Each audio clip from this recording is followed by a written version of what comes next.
सर्वच राजकीय पक्षांकडून विधान परिषदेवर कोणाची वर्णी लागणार याची चर्चा सध्या राजकीय वर्तुळात सुरू आहे। विधान परिषदेच्या 10 जागांसाठी येत्या 12 मे रोजी मतदान होणार असून त्याच दिवशी निकाल जाहीर केला जाणार आहे।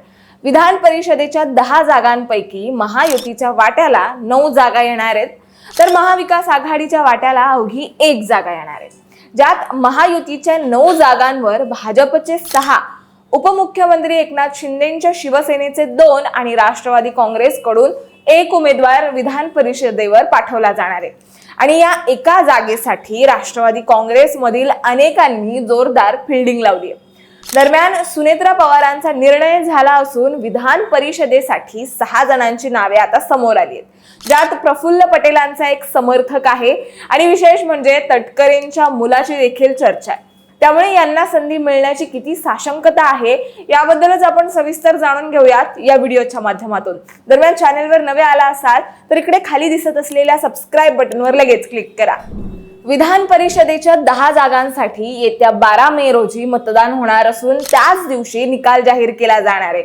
विधान परिषदेच्या 10 जागांपैकी महायुतीच्या वाट्याला 9 जागा येणार आहेत, तर महाविकास आघाडीच्या वाट्याला अवघी 1 जागा येणार आहे। महायुतीच्या 9 जागांवर भाजपचे 6, शिंदेच्या शिवसेनेचे 2 आणि राष्ट्रवादी काँग्रेसकडून 1 उमेदवार विधान परिषदेवर पाठवला जाणार आहे। आणि या एका जागेसाठी राष्ट्रवादी काँग्रेसमधील अनेकांनी जोरदार फिल्डिंग लावली आहे। या जागेसाठी अनेक जण इच्छुक असल्यामुळे नेमकी संधी कोणाला द्यायची हा मोठा प्रश्न उपमुख्यमंत्री सुनेत्रा पवार यांच्या समोर आहे। कारण अजित पवारांच्या निधनामुळे अशा पद्धतीचा पहिलाच निर्णय त्या घेणार आहेत, त्यामुळे त्यांच्या निर्णय क्षमतेची कसोटी लागणार आहे। अशातच आता राष्ट्रवादीकडून विधान परिषदेवर जाण्यासाठी इच्छुक आणि चर्चेत असणाऱ्या उमेदवारांची नावं समोर आली आहेत, ज्यामध्ये अनिकेत तटकरे, आनंद परांजपे, सुनील टिंगरे, उमेश पाटील, विक्रम संजय काकडे आणि माजी आमदार राजेंद्र जैन यांच्या नावाचा समावेश असल्याची माहिती सरकारनामा या वृत्तवाहिनीच्या सूत्रांनी दिली आहे। तुम्हाला सांगते, यापैकी माजी आमदार राजेंद्र जैन जे आहेत ते प्रफुल्ल पटेलांचे कट्टर समर्थक आहेत, तर अनिकेत तटकरे हे सुनील तटकरे यांचे चिरंजीव आहेत। यासह पुण्यातील वडगाव शेरी मतदारसंघातून विधानसभेला पराभूत झालेले सुनील टिंगरे यांच्यासह राष्ट्रवादीचे प्रवक्ते उमेश पाटील, आनंद परांजपे यांच्याही नावाची चर्चा सुरू आहे। त्यामुळे आता सुनेत्रा पवार या नेमकं कोणाला विधान परिषदेवर संधी देणार याकडे सर्वांच्याच नजरा लागल्यात। मात्र हे दिसतंय तेवढं सोपं नाहीये, कारण गेल्या काही महिन्यांपासून आपण पाहतोय अजितदादांच्या विमान अपघात प्रकरणी शरद पवार गटाचे आमदार रोहित पवार हे सातत्याने प्रफुल्ल पटेल, सुनील तटकरे यांच्यावर आरोप करतात। आणि याच पार्श्वभूमीवर रोहित पवारांनी एक संभ्रमही निर्माण केलाय की अजित पवारांचा नेमका अपघात होता की घातपात। त्यामुळे आता विधान परिषदेची जागा त्या दृष्टीने दोघांसाठीही अडचणीची आहे।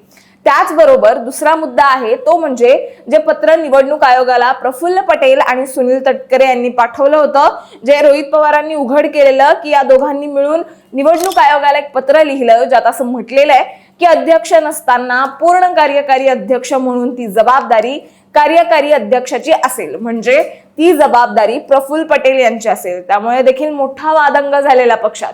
त्यामुळे आता पक्षामध्ये या 2 व्यक्तींबद्दल अनेक आमदारांमध्ये नाराजी आहे। त्यातूनच सुनील तटकरे यांची मुलगी ही ऑलरेडी मंत्री आहे।